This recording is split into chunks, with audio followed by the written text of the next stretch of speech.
Hello everybody, welcome to George Reviews. I am the 80s Transformers fan. Today, the 80s Transformers fan will be taking a look at Playmates, Star Trek, The Next Generation Starship Enterprise. Enterprise D, to be exact. I picked this thing up. I believe this is a Target exclusive. I believe the last one was a Target exclusive as well.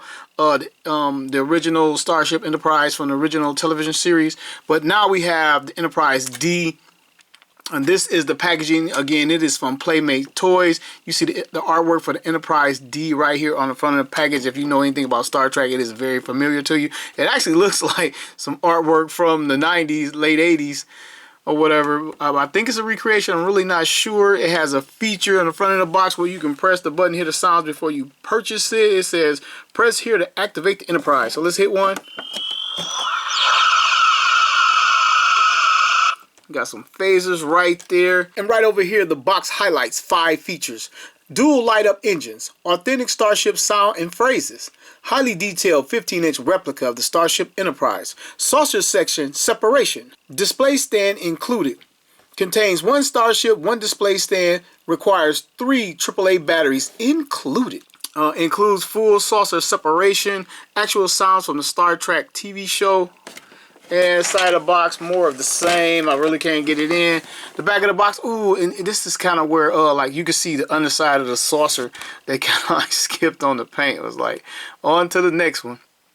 We got Star Trek Next Generation, Space the Final Frontier, the Galaxy class flagship of the United Federation of Planets. Shows you saucer section, saucer module, saucer control thruster, upper sensor platform, main bridge. Well, I mean, you can't even see the main bridge from this angle, but they show you all the things. There's a lot to go over right here, and we get a little bit of a log for the Starship Enterprise. Hopefully, I'm getting that in. You can pause that, read that, check that out, and it shows you the other things available. I have that Enterprise right there, and the features and everything. There's a little code you can go to online, and it can show you what Q is talking about for parents only, ages 4 and up. Well, I'm well past that, so let's get Enterprise open. Check it out.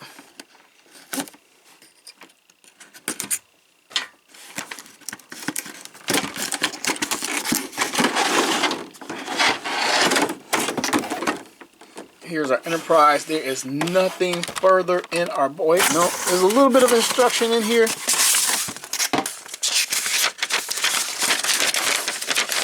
Show you how to place the battery, how to separate the saucer, put the saucer on the stand, and activate the buttons.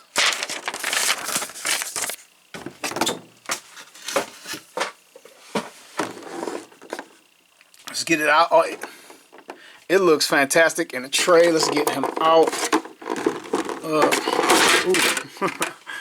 There are no tie downs on it, which I found out really fast. Now for the saucer section. Oh, there's actually a groove right here for my finger. I'm making it harder than what it was. Saucer section out, and we get a display base. Nice clear display base. Of course, stand. Oh, here's the actual base right here. Whatever. Let's put this together. Let's get this out of the way right now. Put it right in there. Looks like a comm badge. Actually, looks like the Voyager's comm badge more than well, I guess they did have this on in the movie, but it wasn't their original comm badge when the show first aired. So this officially concludes the unboxing portion of the review. One thing that kind of sucks immediately is that you don't get a display stand for the saucer section. I don't even think it has a port to display. And look at all these screw holes. But you don't get a display so you can do it like boom boom, like it's separating. But yeah, I tried to adjust the lighting a little bit, but the camera adjusts to your adjustments all the time. It's like, you know, thinking or whatever. But this is the saucer section anyway. Nice oval shaped Enterprise D. Now we have a ton of paint on this side and nothing on this side other than NCC 1701D. If you are a customizer or if you got painting skills, this is an opportunity to do your thing. Okay. What I noticed as a full-on Trekkie, you can't see, like normally right in front of the ship and on the corners, there is a reaction control system thruster system that allows them to move the ship from side to side and all that. But it's not molded in. This may be it. Really, really small, that little shape right there, but I don't know. I don't know. It should be bigger, and it's not painted. But what is painted? We have the escape pods painted. If you never knew, these are escape pods. The little yellow squares, whatever. And then the windows for the crew quarters and all that spaces on the ship are painted black. And back here we have the main shuttle bay, which we only seen open on one time. I wish I could remember the episode, but it was the episode where they were caught in a time loop and they kept dying, trying to get out of it. And Data encoded some message like through the playing cards, through the pips on Riker's or Captain Picard's shirt. But anyway, they had to depress the shuttle bay to get out of it. Data's suggestion was the correct suggestion. But this should be painted a little bit of gray again. Another opportunity for a customizer or maybe even myself. Back here, some more, what is the impulse engines right here in red. Yeah, underneath we have nothing. I mean, they didn't even try. But at the $40 price point, this thing retail at $39.99. I purchased mine, and another reason why I bought it is because they were doing like a little promo on Target Day or whatever, $15 off. So mine came out to $26.49, and that is a great price for this figure. It lights up, makes sounds, and even has a stand. Here is the bottom half of the ship, the main combat portion. Oh, and if you don't know, this is like the passengers would be on the ship because it was a Galaxy class ship. It was supposed to be more diplomatic, but it was the flagship and ready for war at all times. Here is the back of the ship, and oddly enough, under here is painted. The windows are painted under here. We got a Federation emblem right there, which is the correct emblem. This base should be rounded like this and not like this, but I'll take it. Even have some paint under here, under the nacelles. The sails have some paint on them, even though they light up. NCC 1701D, both sides. These little windows here are not painted. It might be too small, too tedious. I don't know. And these phasers back here, they should be painted like this bronze color or brown right here, but they are not. Again, myself or any other customizer may want to do it. Some paint right here. It looks pretty good. Like I say, 40 bucks and I paid 26. So, all right, let's get it connected. See if we can get it to dock on camera. All right, there we go. We got it connected. And this is the full Enterprise. Trying to back it up as far as I can so you guys get it all in. Again, the box says 15 inches. And I was hoping that they would make this thing scale a little bit bigger than the other Enterprise, but you could tell they use the same proportional plastic as the first classic series Star Trek Enterprise they released in this line. But, you know, what can you do? And we're going to get it on the stand. Here is the stand port. And it looks like the stand port is off to the side. It probably moves on its own, probably. Or the mine just terribly misaligned. And the peg is squarish. Let's get it in there. Bam. Now let's see if we can get it to move. Yep. Moves on its own at the point of the connection. Also moves at the neck right here. So you probably can get it to do whatever you want. Lean into the side. Anything you want. Or close to anything you want. So I guess the main feature that appeals to children and adults alike is the sounds and the light up feature. Let's see if I can kind of position it so we can get it in and check it out. And I'm going to dim the lights. All right, I'm going to push the first button right here. Okay, I didn't get any. We get 2 photon torpedo shots, but I didn't get any lights. Get the phaser sound. Let me see if there's a switch. It pays to read instructions, everyone. There's a switch right here. Okay, apparently that's the off switch. And there's a straight up on switch. So you can just cut the lights on and I guess they just hang out. See the bridge right there. Is that 10 forward? Can't remember. And the bridge. Anything underneath. The deflector dish lights up. That looks pretty darn cool right there. Get rid of rotation. Alright, now let's try the sounds again.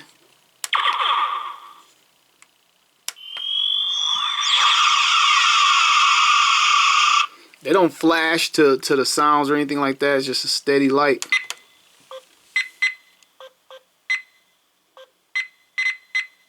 I'm not sure what that sound was. I don't remember. Of course, red alert.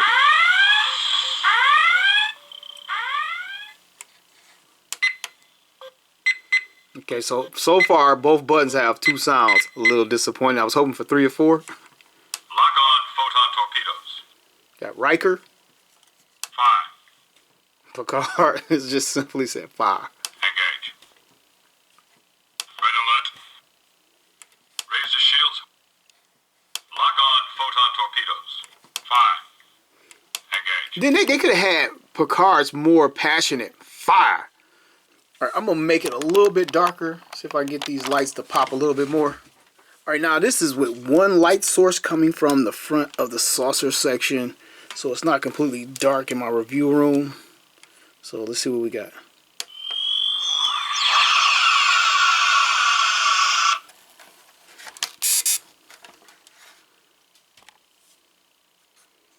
I think it looks good. I thought it would be a little bit. I really thought the impulse engines right here, they're translucent. It looks like some type of LED is in there, and I hope it's just not mine.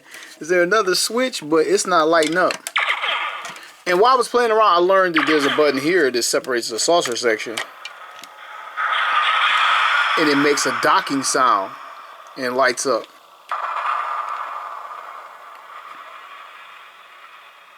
Yeah, we got like a little release button. It might have helped me in loading it as well. So yeah, I get a better connect when you use the button, but I mean, like, why would they make these translucent and not have them light up? Or maybe I got a bad one. I don't know. Let me take a look. All right, after further review and checking it out as best I could, these do not light up.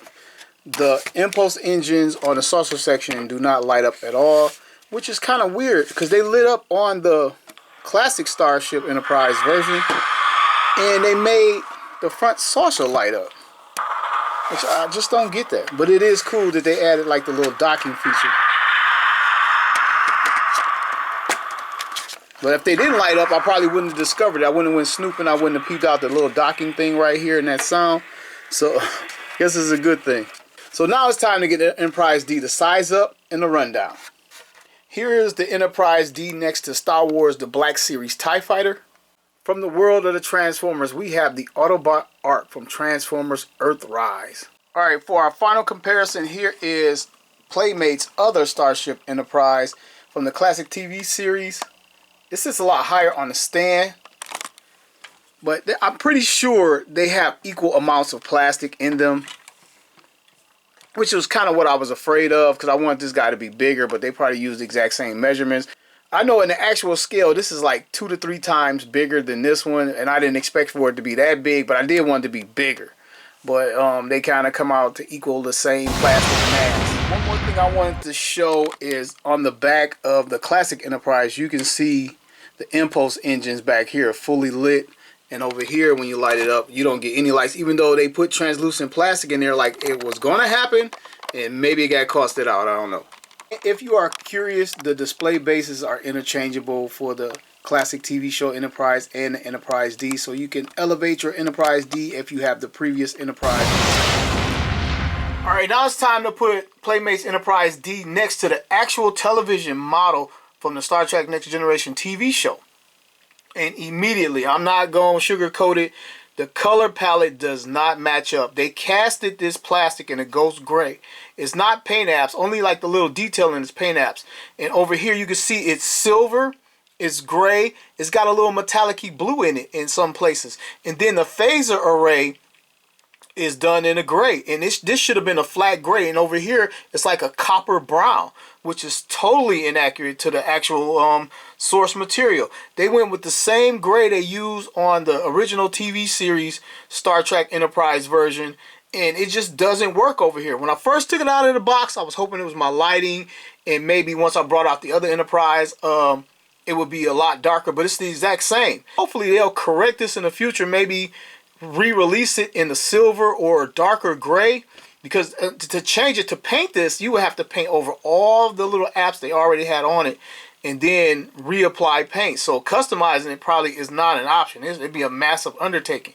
So this is a huge missed opportunity with the colors they got going on. Okay, on to my final thoughts for the U.S.S. Enterprise NCC 1701 D from Star Trek The Next Generation. Oh, just let me tell you a little bit of story. When the show first came on, I hated this ship and I hated Picard. Patrick Stewart's take on the captain, I was not feeling it until like maybe 2 or 3 seasons in. I was just like, ugh, when somebody kill him off so we can get Johnathan Franks in there, Captain Riker, and just take over. And like when he got kidnapped by the Borg and turned to a Borg, I was like, yes, the Borg storyline is awesome. And now we're going to get William T. Riker as the captain. But then as the series progressed, I learned to love Patrick Stewart, not just in that role, but many other roles he would take on. And I learned to love the Enterprise D. And I love the Enterprise D with the 3 nacelles from All Good Things. I hope we get that one. All right, let me get back to the wrap up for our Enterprise D. What I really like about it is the detail that they got into it. Even though it's unpainted, there is a lot of molded in detail, panels and doors all over the ship. If you chose to paint it yourself, I believe it would really, really pop, and it definitely could use some paint apps. Like the lights and sounds, they could be a little bit better, but they're cool for what you get for at this $39.99 price point. You definitely do get your money's worth. I wish it came with a secondary stand to hold the saucer section separately, say that 3 times fast, or they could at least gave us a hole in the saucer section so we can find a way to display it ourselves. Speaking of holes, the holes underneath the saucer section in the ship it is a bit of an eyesore. There are a lot of holes under there, and then without paint apps to help kind of distract or blend in the holes, it really looks bad. And now, since I'm on things I don't like, let me tell you, of course, I talked about the color. The color of the overall ship is wrong. This color belongs on the classic version. You probably could even use it on the Starship Voyager. It would fit right there, but it wouldn't fit on 1701A. It wouldn't fit on Excelsior. It wouldn't fit on 1701D. It should have been silver and gray, or gray and silver, or just a darker gray. But they didn't go that route, so I'm kind of disappointed in that. But other than those few drawbacks, it is a nice ship for the price. It will look good on your shelf. Can't wait to add it to mine, but I'm going to play with it for a little while, run around the house and hit the lights and sound until my heart is content. And speaking of lights, again, it was a missed opportunity not to have the impulse engines light up. It looks like they were going to do it. It looks like there's something in there. Maybe they were going to have the impulse engines light up and they wound up costing it out. I don't know, but I mean, it was right there, and that's just like another missed opportunity. Other than that, this is a great starship at a great price. The box says ages 4 and up, and you can tell it's pretty much intended for a child, but also obviously it appeals to an adult collector because I have it and it's going in my collection. I do recommend it. It is a Target exclusive. That's where I got mine, where you can get yours. That's all I have in this review. I want to thank you all for joining me for another episode of George Reviews, the reviews where every toy has a story.